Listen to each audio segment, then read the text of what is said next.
Hi, it's been a long while since I've been on my channel here with you guys, and that's because the last month I've been hiding under a rock, metaphorically of course, because my book is out. My latest book, Unborn Melody, is finally out for you guys to read. I really wanted to do this during January, but there was just a lot to do before publishing my novel. There was the last few edits, the proof edit, formatting, and then the actual publishing, and now I'm busy getting book signings ready to go. It's just been a wild ride, guys, and I'm just so excited to share it with you all.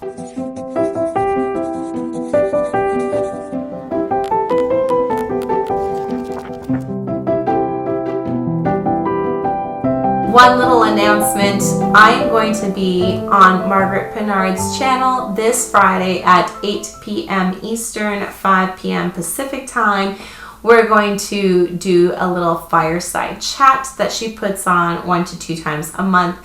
And we're going to do some flash fiction exercises. And then we're going to talk about maybe my book, my latest book, Unborn Melody, author life, books that we love. I hope we see you there. Welcome to Pen to Paper.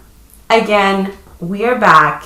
It's a new year, and I'm finally ready to put you guys back as a priority in my life. My book is out, it's published, and now I can focus on a lot of things that I had to put on the side, but now I have the time for. I'm making the time for. Today, I wanted to share with you a little bit of a discussion on how things change, how our journeys change from one project to the other. And a little bit of this was inspired by tonight. Tonight, I went to a local writers group that is in its 2nd month of infancy, and it's full every single time. So that's just really neat to see so many people, even in a local setting, who are interested in writing, in putting down the pen to paper to share their thoughts and words with other people who are ready and willing to listen to them read. And we talked tonight a lot about how even though each of us have some similar journeys of going through publication, we're very different in many ways. And today I want to discuss how there is a mold that, as a first-time author, it is very helpful to follow, but you shouldn't feel as if you're hemmed in completely by that mold, that there is no room to stretch beyond the mold to try something new that works for you and maybe it doesn't work for others.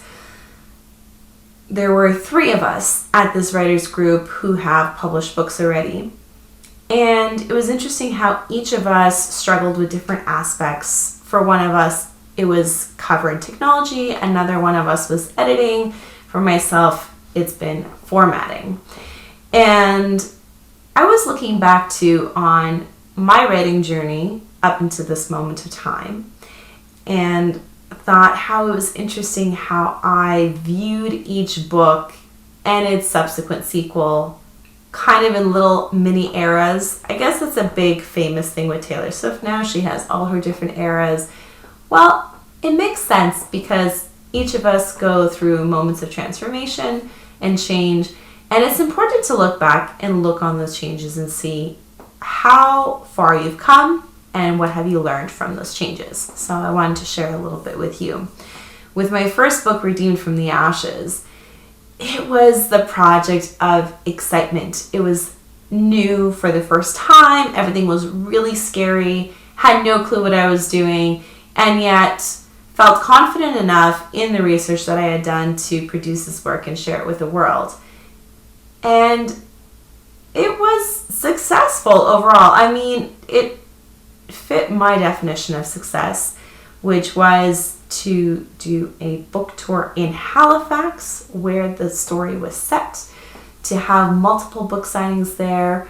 My school is now, sorry, not my school. My book is now in the school system for students to read. That was just such a huge win for me. And that era, you could say, I termed it the excitement era. With my second book, Wisps of Gold, and its sequel, Scathed Bones, it was more like an era of having fun and playing around, fooling around with a completely different genre, which is a darker murder mystery. And I remember really enjoying being a little mischievous with it because it was so different from my first book. With this book, Unborn Melody, and I'm sure, or it could be different, but it might be with the subsequent sequel novella that I have in mind for it, I was just completely in love with this project. Not that that made it any easier, because, well, each project, when you're looking at different historical time periods, different settings, different characters, of course, every project has its misgivings and difficulties. So not to say that just because I was in love with this project doesn't mean that it wasn't difficult. It really, really was. But I was in love with the thematic matter, and just, I guess, with the experience of kind of taking my time on this one and just completely in love with the story, which makes sense. The main theme is unconditional love, and I think more and more of us need a reminder of this theme, that we can love unconditionally and we should search for love and to be loved unconditionally. And I'm hoping that this book inspires, well, if all of you pick it up and read it, and whoever else picks it up and reads it, I hope that it inspires all of the readers who read it to do that.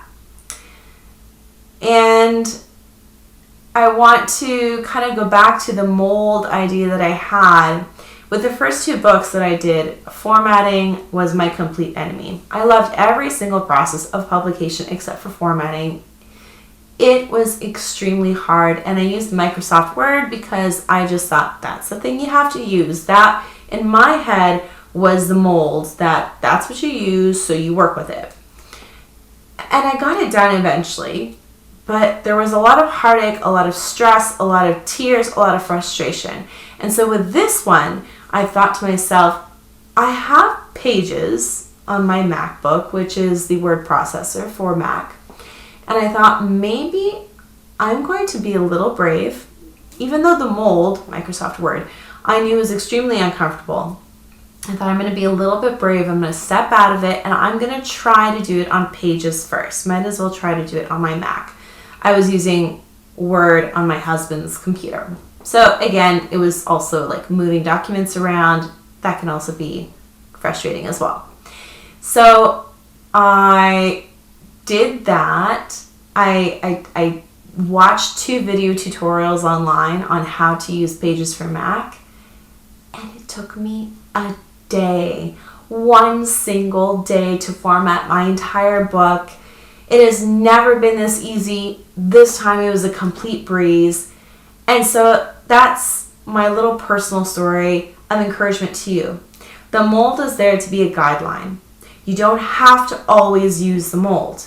You can stretch parts of the mold to make it fit yourself and your tastes and your process.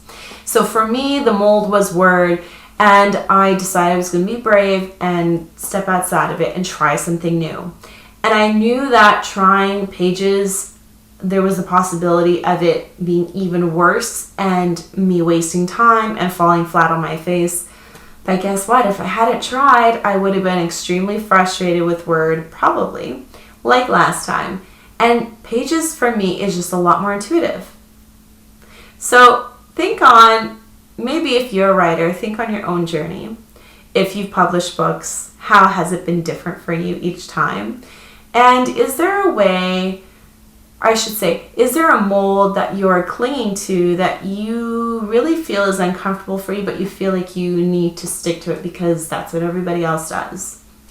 And I just want to challenge you, if there is a mold that you're sticking to that is very uncomfortable, maybe there's some way to either stretch the mold to fit you or to break out of the mold completely because there's another mold waiting for you to fit into. If you are into historical fiction, specifically Canadian historical fiction, why don't you go ahead and order my latest book, Unborn Melody. It follows Eleanor as she becomes a typist in the Northwest Territories, working for the American Army during the construction of the Canol pipeline, which happened during World War II.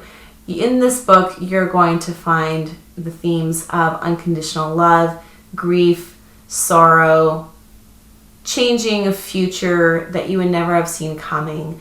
And I just hope that you would give this book a try, pick it up, and review it. Reviews are the lifeblood of authors. It is so, so, so important for you to review an author's work. It just helps other readers see it and encourages authors to hear your thoughts. Just some food for thought. But I really just wanted to share that it was a victory for me this time, stepping out and kind of making my own way of going about it.